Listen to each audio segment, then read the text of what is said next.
Indústria Nacional de Motores, FNM, ou simplesmente FNM. Hoje vamos conhecer a história da primeira fabricante de automóveis do Brasil.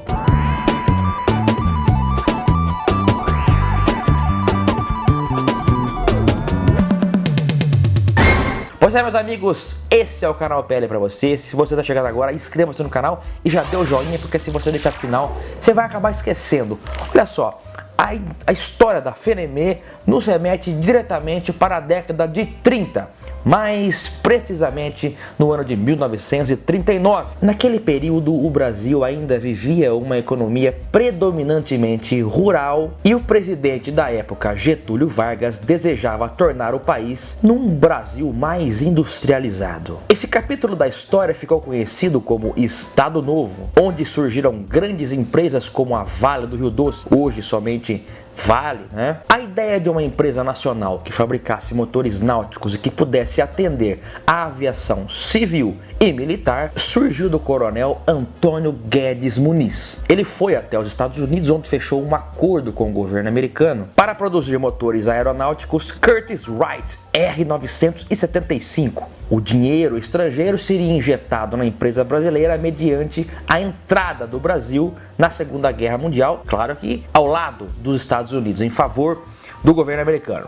Em 13 de junho de 1942, pleno período do conflito mundial, era inaugurada a FNM, Fábrica Nacional de Motores, que ficava em Xerém, distrito de Duque de Caxias, no pé da Serra de Petrópolis. A empresa possuía instalações enormes e modernas para os padrões da época. Chega a ser curioso, um país predominantemente agrário fabricando motores de aeronave, mas era o que aconteceu. A FNM, inclusive, foi instalada numa área considerada de segurança nacional. Ela era tida como uma empresa estratégica para o governo brasileiro e seguia um regulamento tipicamente militar. Todos os trabalhadores da empresa recebiam um certificado de serviço militar. Isso significava, portanto, que eles eram funcionários incorporados à empresa. Sendo assim, pedir demissão da empresa ou simplesmente abandonar o serviço era considerado um ato de deserção. E por falar nisso, foi difícil para eles na época constituírem um quadro completo de funcionários. A precariedade da mão de obra brasileira naquele momento se mostrava evidente. Devido a isso e a outros conflitos, a empresa só conseguiu engrenar e completar de vez seu quadro de funcionários e concluir finalmente o primeiro motor montado no ano de 1946. Nesse ano, a guerra já tinha acabado e a era Vargas também. O novo presidente Eurico Gaspar Dutra mandou suspender a produção de motores de avião. Não fazia mais sentido toda aquela demanda de produção. Com isso, a fábrica foi colocada à venda, mas não atraiu compradores. Foram 3 anos de crise e indecisões para a empresa. Nesse período se tentou de tudo, desde fabricação de geladeiras a bicicletas, passando também pela proposta de estudo de montagem de jipes Willys e caminhões também. Só no ano de 1949 a empresa começou a encontrar seu rumo quando firmou um acordo com a empresa italiana Isotta Fraschini, tornando a FNM a primeira empresa brasileira a fabricar caminhões. Estreou com o modelo D7300, um modelo de cabine convencional, motor diesel e capacidade para 7.500 toneladas de carga. Foram fabricadas cerca de 200 unidades desse modelo, mas a Isotta Fraschini já estava em má situação financeira e faliu. Com isso, a FNM ficou sem ter o que produzir, não havia mais aquela parceria com a empresa europeia. Com isso, ela precisava encontrar uma nova empresa para licenciar novos produtos, novos veículos, novos caminhões. E a escolhida foi a estatal italiana Alfa Romeo, que foi com o modelo D9500 de cabine avançada, conhecida como cara chata, que a fábrica de Xerém foi reativada no ano de 1951. No ano de 1955, a empresa já começava a dar lucro, já contava com um progressivo processo de nacionalização de fabricação e dos componentes dos caminhões. Também eram feitas as primeiras exportações, sendo 18 caminhões tanque para a Bolívia. No ano de 1958 era lançado o FNM D11000. Esse ficou conhecido pelo som do seu característico motor diesel de 6 cilindros.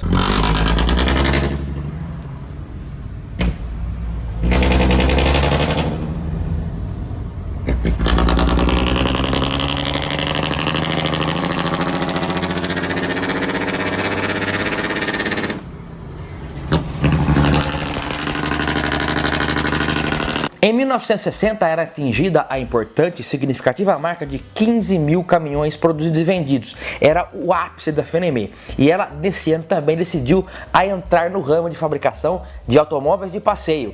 E foi o FNME JK o escolhido. Era a versão brasileira do Alfa Romeo 2000. O JK era em homenagem ao presidente do Brasil na época. O carro foi lançado em 21 de abril de 1960, dia da fundação de Brasília, nova capital federal. Trazia itens que até então eram raros ou inéditos em um carro nacional. Foi o primeiro a contar com pneus radiais, por exemplo, caixa de 5 marchas, sistema elétrico de 12 volts, até então a maioria era de 6. O Fusca, por exemplo, passou a ter sistema de 12 volts em 67. Luzes indicativas de nível baixo de combustível e ventilação forçada.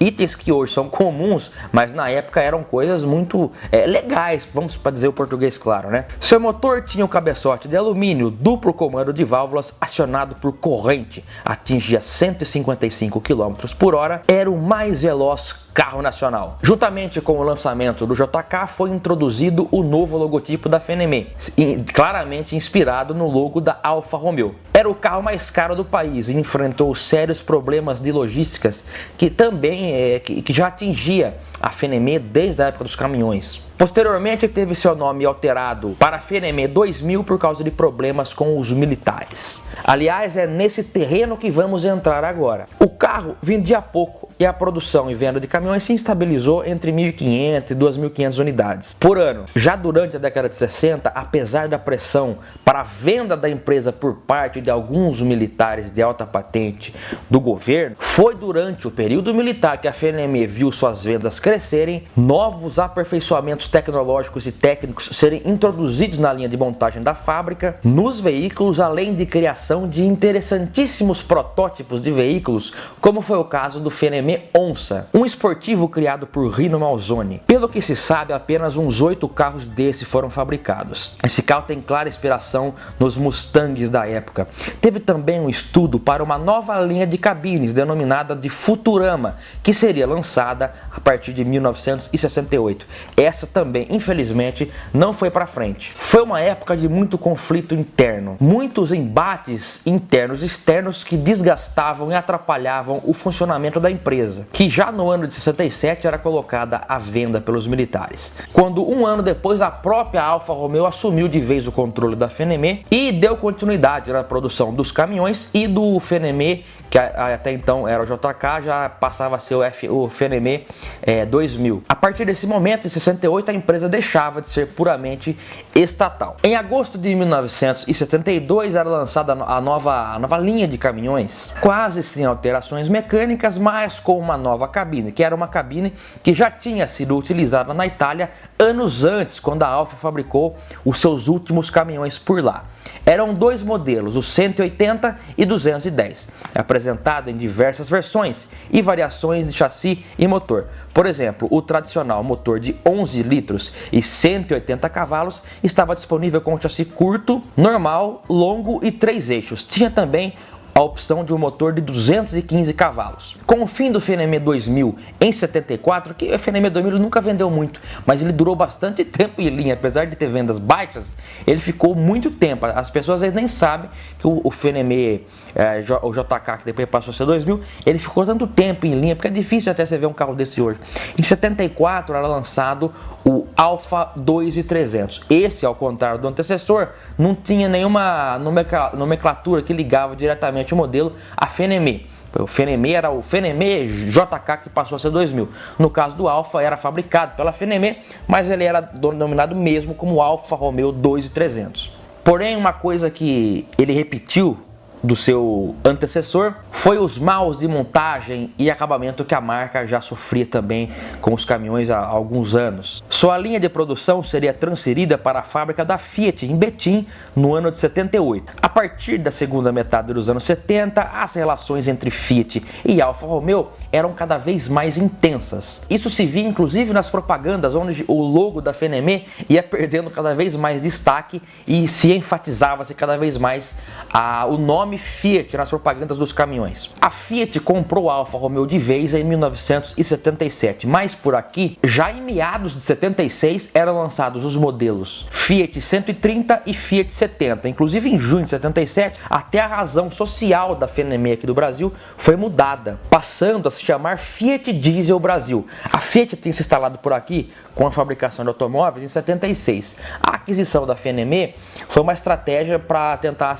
competir também no ramo de caminhões, o que não deu muito certo. A Fiat Diesel acabou, vamos chegar lá daqui a pouco. A mesma coisa que a Volkswagen fez com a Chrysler do Brasil. Quando comprou a Chrysler, até se prometeu continuar com os carros, mas o que ela queria mesmo era a linha de caminhões para transformar a Chrysler do Brasil em Volkswagen Caminhões. E foi o que foi feito e está aí até hoje, né? Não demoraria muito para que chegasse a ordem da matriz italiana para que o fim da FNME fosse selado de vez. Com isso se acabava de uma vez o sonho de uma verdadeira cidade dos motores. Porque no início a ideia inicial lá na era Vargas era de uma fábrica de motores próspera que contribuísse para o progresso de toda a região ao seu redor, que gerasse uma cidade realmente em volta da fábrica. O que se conseguiu até foi uma pequena colônia de operários ali ao redor da empresa, mas que já no final dos anos 60 se mostrava num período de abandono. Quando a FNME deixou de ser estatal, a colônia dos funcionários,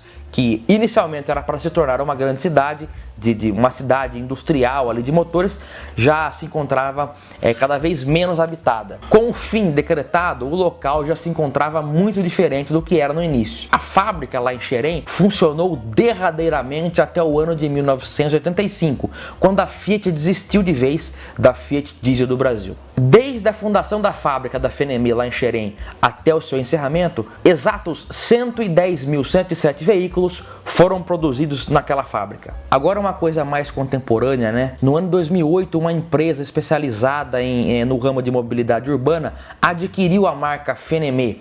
Com isso, passou a ter os direitos de utilização da marca, o famoso FNM. Eles fizeram isso com o objetivo de fabricar caminhões elétricos, alterando então o significado da sigla, que deixou de ser Fábrica Nacional de Motores para Fábrica Nacional de Mobilidade. Alguns modelos já estão até prontos. Eu acho que essa empresa tem aí possibilidade grande de prosperar futuramente e voltar aos holofotes com uma boa e velha FNME. Bom, pessoal, espero que vocês tenham gostado do vídeo de hoje. Eu agradeço muito a audiência de todos vocês e até o próximo aqui, é claro, você sabe, no canal PL você encontra muita nostalgia, aqui em específico na seção Nostalgia. Um grande abraço e até mais. Tchau!